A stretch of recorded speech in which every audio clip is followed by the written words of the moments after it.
Hey everyone. तो आज हम पहली बार ऐसा करने जा रहे हैं जो अभी तक पूरे यूट्यूब हिस्ट्री में किसी ने नहीं किया। पूरे लैंग्वेज पेपर को सिर्फ 15 पेजेस के माइंड मैप में समेट कर, चाहे आप हिंदी पेपर के हो या उर्दू के। यहाँ तरीका आपको हर चैप्टर के सारे इम्पॉर्टेंट पॉइंट्स फास्टली समझा देगा, चाहे आपने पहले उर्दू पढ़ा है या नहीं। अगर पढ़ा है तो रिवीजन बूस्टर का ग्रेट चांस। बस ये 7 दिन आपके लैंग्वेज पेपर का टेंशन ख़त्म। My name is Tahseena Diwan and आज से आपके साथ एक नया सफ़र स्टार्ट करेंगे जिसमें कंप्लीट दरक्सा उर्दू के सिलेबस को ओनली 7 डेज़ में सिंपल और एग्ज़ाम ओरिएंटेड तरीके से कवर कराने वाली हूँ। तो अपने सभी दोस्तों को शेयर कर दीजिए। अगर इस सीरीज को बहुत ज़्यादा प्यार मिलता है तो हम लोग और भी लैंग्वेज पेपर्स को इतने ही आसान तरीके से लेकर आएंगे। अब आप लोग के मन में सवालात आ रहे होंगे कि मैम हम लोग को उर्दू पढ़ाने वाली है, मैम का एजुकेशन बैकग्राउंड क्या रहा होगा। तो चलिए मैं अपना एजुकेशन बैकग्राउंड शेयर करने वाली हूँ, ठीक है। तो मैंने भी इसी बिहार बोर्ड से 10th एंड 12th पास किया, ठीक है। एंड उर्दू में मैंने 90% स्कोर किए हैं। करेंटली मैं बीएड कर रही हूँ and seated qualified teacher trainee हूँ, ओके।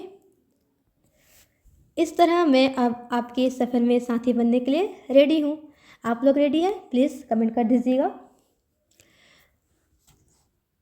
अब हम आपको बताने वाले हैं कि इन 7 डेज़ में क्या और कैसे किया जाएगा, यानी कि 7 डेज़ रोड मैप। कब आप लोग के मन में सवालात आ रहे होंगे, क्लासेस कब होंगी, कैसे होंगी, क्या कवर किया जाएगा, लाइव होगी या फिर रिकॉर्डेड होंगी। तो ये क्लासेस रिकॉर्डेड होंगी, लाइव रेयरली ही, बहुत कम चांसेस है, ठीक है। चलिए इसमें देखिए, तो क्लासेस डेली होंगी। सबसे पहली बात, क्लासेस डेली होंगी। टाइमिंग क्या रहेगा? तो टाइम रहेगा आपका 8:15 PM, ओके। यानी कि आपकी क्लासेस नाइट में होगी, रात में। 32 चैप्टर्स दरक्सा में हैं। ऑथर बायोग्राफी हाइलाइट्स, मतलब ऑथर जो है, जो आपके मुसन्निफ़ है, जैसे मजमून के मुसन्निफ़ जो लिखे हैं, हमद लिखे हैं, तो उनका क्या है, बायोग्राफी है, यानी कि पैदाइश, वो कहाँ पैदा हुए, उनका बर्थ प्लेस कहाँ है, उन्होंने कौन सा बुक लिखा, उन्होंने मैट्रिक कब पास किया। तो ये सारी चीज़ें क्या है आपका इसमें बताया गया है माइंड मैप्स में। तो ये दोनों चीज़ें क्या है आपके 15 पेजेस के माइंड मैप में कवर किया गया है। पर क्लास 5 चैप्टर्स कवर किया जाएगा। अगर हम इस तरह से करें, पर क्लास अगर 5 चैप्टर्स करें तो 7 डेज़ में क्या हो जाएगा, 35 चैप्टर्स होंगे, है ना। तो इस तरह से हमारा 7 डेज़ में ईजीली हम क्लासेस हो जाएंगे और सिलेबस भी कंप्लीट। तो ये सारी चीज़ें सिर्फ 15 पेजेस के माइंड मैप से पार, बस इतना ही करना है आपको, और उर्दू में अच्छे से अच्छे स्कोर आप ला सकेंगे। अब आप लोग के मन में सवाल आ रहे होंगे कि उर्दू का सिलेबस क्या है, उसके बुक्स कौन कौन से हैं, ग्रामर का कितने वेटेज है ना।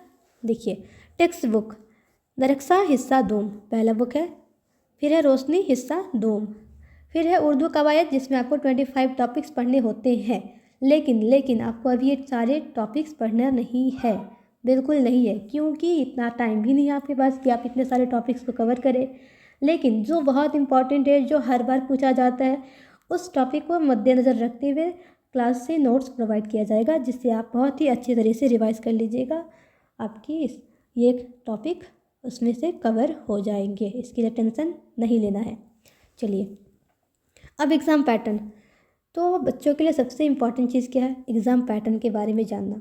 अगर आपको एग्ज़ाम पैटर्न पता है तो आपके लिए एग्ज़ाम बहुत ज़्यादा ही क्या हो जाएगा, ईजी हो जाएगा, ठीक है। तो सभी को तो अभी पता है कि एग्ज़ाम पैटर्न क्या है। 50% क्या होता है आपका सब्जेक्टिव, 50% ऑब्जेक्टिव। तो देखिए, जब मैंने मैट्रिक दिया था 2018 में, तभी क्या हुआ था, एग्ज़ाम का पैटर्न चेंज हुआ था। मेरे टाइम से ही क्या हुआ, ये पैटर्न चेंज हुआ। खैर, बहुत अच्छा रहा, है ना। चलिए, अब 50 मार्क्स का सब्जेक्टिव है, 50 मार्क्स का ऑब्जेक्टिव है, जिसमें से आपको क्या होगा, 100 MCQ क्वेश्चंस दिए जाएंगे। उसमें से भी आपको क्या करना है, 50 क्वेश्चंस अटेम्प्ट करने हैं। कितने क्वेश्चन? ओनली 50 क्वेश्चंस, ठीक है।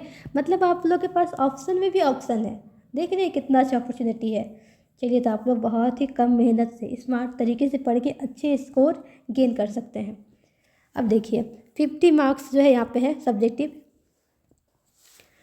इनमें देखिए 50 मार्क्स के सब्जेक्टिव में 20 मार्क्स क्या रहता है, वन लाइनर मुख्तसर सवालात, यानी कि आपको एक क्वेश्चन के लिए कितना दिया जाएगा, 2 मार्क्स दिया जाएगा।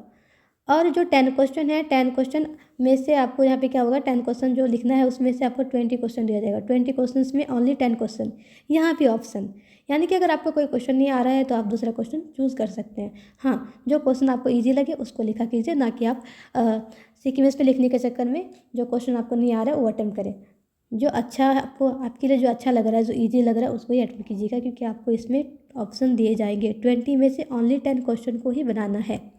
10 मार्क्स इसे मजमून, तो ये जो है ना आपका ये पोर्शन में मार्क्स लोगों का कटता है, क्योंकि मजमून बहुत तरीके से लिखा जाता है, बहुत ही स्मार्टली तरीके से लिखा जाता है। अगर आप इसमें अच्छी पकड़ बना लेते हैं तो आपका इसमें भी मार्क्स 8 से 9 मिल सकता है। बस थोड़ा सा ध्यान में रखना है।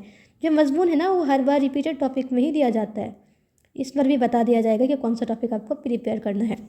5 मार्क्स खत दरख्वास्त, लेटर या फिर एप्लीकेशन। 15 मार्क्स लॉन्ग क्वेश्चन, तवील सवालात, है ना। देखिए अभी जो 50 मार्क्स है ना उसमें से आपको 5 मार्क्स क्या है, वाहिद जमा, सिंगुलर पुलर, और फिर 5 मार्क्स क्या है, इज़दाद, यानी कि एंटोनिम्स, अपोजिट वर्ड जो होता है ना, विलोम शब्द बोलते हैं हिंदी में, ठीक है। ये 5 मार्क्स का, और 5 मार्क्स का एक क्वेश्चन रहेगा बुक से। तो ये क्वेश्चन ज़्यादातर किस में से रहते हैं, दरख्सा से, गज़ल का तसरी या फिर रोशनी बुक का नज़म का खुलासा, ठीक है। रोल ऑफ बुक्स, अब कौन से बुक का कितना वेटेज है, कितने क्वेश्चन आते हैं, है ना। देखिए सबसे अगर इम्पॉर्टेंट है वो है दरख्सा बुक, इसमें से जो है ना आपका 65 to 75% क्वेश्चन दरख्सा से ही आते हैं। फिर आपका क्या है, कवायद, कवायद से कितने आते हैं, 15 to 20%, उर्दू ग्रामर बोलते हैं इसे, ठीक है। रोशनी 5 to 10%, बहुत कम वेटेज है इसका, बहुत कम, है ना। देखिए अब ये बात भी है कि जो बुक्स है ना दरख्सा तो ईजिली मिल जाती है, लेकिन रोशनी उर्दू आजकल मार्केट में मिल ही नहीं रही है, यानी कि मेरे टाइम से ये बुक क्या है, डिसअपियर है, मार्केट से गायब हो चुका है। तो ये बुक आपके दोस्त या फिर जो सीनियर है उनसे मिल सकती है। अगर नहीं भी मिले ना तो कोई प्रॉब्लम नहीं है, कोई इशू नहीं है, ये बुक लेने का ज़रूरत भी नहीं है, क्योंकि इसका वेटेज ओनली 5 to 10% है, ठीक है। देखिए मैं आपके साथ अब शेयर करना चाहूँगी जो माइंड मैप है उसको। शबनम कमाली हमद खुदाए अज़ वज़ल, है ना। तो ये फर्स्ट चैप्टर है आपके उर्दू का, जिसमें पहले किया गया है ऑथर का बायोग्राफी को। पैदाइश 22 जुलाई 1938। अब ताल्लुक़ कहाँ से है, बिहार से है। जिला सीतामढ़ी, क्या है, सीतामढ़ी। तो बहुत सारे लोग हो सकता है सीतामढ़ी से भी हो, है ना। अब देखिए असल नाम, बहुत सारे राइटर है जिसका असल नाम कुछ और है और उसका जो ऑथर नेम दिया गया है वो अलग है। तो यहाँ पे देखिए असल नाम है मुस्तफ़ा रिज़ा। तो ये नाम थोड़ा सा हार्ड लग सकता है, कोई बच्चा पढ़ नहीं सकता है, तो उसके लिए मैंने इंग्लिश में भी लिख दिया है। तो जितना आसानी हो उस तरह से मैंने माइंड मैप को प्रिपेयर किया है। तखल्लुस टाइटल, शबनम, डेथ 19 अगस्त 2004। अब यहाँ देखिए शेरी मजमुआ, बहुत सारे लोग इसको पढ़ नहीं सकते हैं, बहुत बच्चे ऐसे जो पढ़ नहीं सकते हैं, तो उसके लिए कोई प्रॉब्लम नहीं है, मैंने इसको इंग्लिश में मेंशन कर दिया है, ठीक है। अब देखिए अब चैप्टर से क्वेश्चन। हमद खुदाए अज़ वज़ल, हमद की माना खुदा की तारीफ़। कायनात की तख्लीक किसने की है, अल्लाह ताला ने की है। उर्दू के तमाम शायरों ने हमद सना ने शायरी में तबा आजमाई है, मतलब लगभग जो शायर है उन्होंने हमद लिखा है। देखिए बाब फैज़ से क्या मिलता है, दोनों जहाँ को रिज़्क मिलता है। खुदा की हमद सना लाखों बरस तक की है शायरों ने। बेनवा का माना खामोश। शबनम खुदा और उसके रसूल के आशिक सादिक थे, ये क्वेश्चन पूछा जाता है एमसीक्यू में। खुदा के नाम से किसी काम को आगाज़ करना मुतबर्रक समझा जाता है। नात, जिसमें रसूल सल्लल्लाहु अलैहि वसल्लम की तारीफ़ की जाती है उसे हम क्या बोलते हैं, नात बोलते हैं, है ना। तो आप लोगों के लिए बहुत ही इजी तरीके से माइंड मैप को प्रिपेयर किया गया है, जिसमें इंग्लिश भी ऐड किया गया है। देखिए यहाँ पे नेम सैयद मुजीबुर रहमान इंग्लिश में, है ना। देखिए इसको स्लाइड दिखा देती हूँ आपको, इस तरह से आपको पढ़ाया जाएगा और क्लास में ही आपको याद करा दिया जाएगा, इतने ईजीली तरीके से पढ़ाया जाएगा। देखिए कमर जहाँ कटी हुई साख चैप्टर भी है और ऑथर का बायोग्राफी भी है, ठीक है। चलिए आप लोग मैं दिखाना चाहूँगी सर सैयद अहमद खान या अजीज़ुन्निसा, जैसे ये नेम बहुत हार्ड लग सकता है आप लोगों को। साइंटिफिक सोसाइटी, देखिए यहाँ पे साइंटिफिक सोसाइटी इंग्लिश में भी मेंशन कर दी हूँ। डॉक्टर अब्दुल मुगनी, अदब की पहचान, जहाँ पे मुझे लगा कि हाँ इसको इंग्लिश में लिखना चाहिए, मैंने लिख दिया, क्योंकि उर्दू बहुत बहुत ऐसा होता है कि हाँ बच्चे पढ़ के भी नहीं पढ़ पाते। सी ये नाम देखिए, मदरसा शम्सुल हुदा, कोई पढ़ सकता है ऐसे, कोई पढ़ेगा शम्सुल हदा, है ना, लेकिन इसलिए है शम्सुल हुदा। ठीक है। हिंदुस्तानी आइन के मेमार डॉक्टर भीमराव अंबेडकर, है ना। आइन मतलब कानून। अब ये कहाँ से पढ़े, क्या किए, सारी चीज़ें इसमें मेंशन है। प्रेसिडेंट ऑफ ड्राफ्टिंग कमेटी, है ना, जैसे आप पॉलिटी में पढ़ते हैं, जो हमारा कॉन्स्टिट्यूशन है उसमें ड्राफ्टिंग कमेटी था, उसका क्या था, ये प्रेसिडेंट, जिसे हम बोलते हैं उर्दू में सदर। इसमें देखिए दस्तूर साज कमेटी, आप समझ सकते हैं आप इसको, इतना हार्ड उर्दू तो शायद ही कोई पढ़ता होगा, है ना, लेकिन हम लोग को भी पढ़ना है और स्मार्ट तरीके से पढ़ना है। ठीक। और हाँ, ये चीज़ें पहली बार होने जा रही यूट्यूब में, तो आप लोग इसको बहुत ज़्यादा सपोर्ट कीजिए, अपने दोस्तों में शेयर कीजिए और माइंड मैप को अच्छी तरह से पढ़िए, और हो सके तो आप लोग नोट भी कीजिए, क्योंकि चीज़ें लिखने से बहुत दिन तक याद हो रहती है और आपको क्या होता है, जल्दी याद हो जाती है। देखिए यहाँ पे तौबतुन्नुसो, ये क्या है, हमीदा और हमीदा की गुफ्तगू, डिप्टी नज़ीर अहमद का ये नावल है। फिर यहाँ पे उर्दू के 5 नावल निगार, अक्सर ये क्वेश्चन पूछे जाते हैं, लॉन्ग क्वेश्चन भी पूछ दिया जाता है। अब गालिब के बारे में, अब्दुल गफूर शहबाज। ठीक है, इस तरह से हर टॉपिक को कवर किया गया है। हाँ जी, तो इन सभी टॉपिक को कवर किया जाएगा और क्लास में भी आपको याद कराया दिया जाएगा। ठीक है, चलिए, तो इस तरह से मैं आप लोग को दिखा रही हूँ माइंड मैप का स्लाइड, जिसे आपको बहुत ही अच्छे तरीके से पढ़ाया जाएगा।